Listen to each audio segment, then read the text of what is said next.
రైతు భరోసా ఇస్తలేరు. రైతు భరోసా రేవంత్ రెడ్డి ఎగ్గొడతాడు. రైతులను మోసం చేసిందని ఊరూరా వాళ్ళు ఒగల ఏడుపులు ఏడ్చిండ్రు. ఇంటింటికి పోయిరు, కడుపులో తలకాయ పెట్టిర్రు. కడుపులోనేమో సంతోషంగా ఉంది, ఎగ్గొడితే బాగుండు మా పండుగ వండు అని.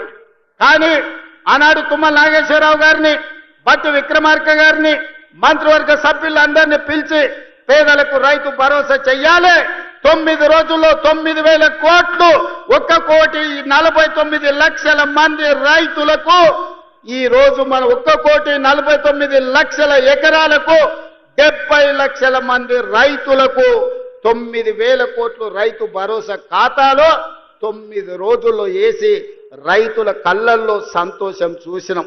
వ్యవసాయం దండుగ కాదు, వ్యవసాయం పండుగ అని గిట్టుబాటు ధరతో పాటు బోనస్ ఇచ్చినాం.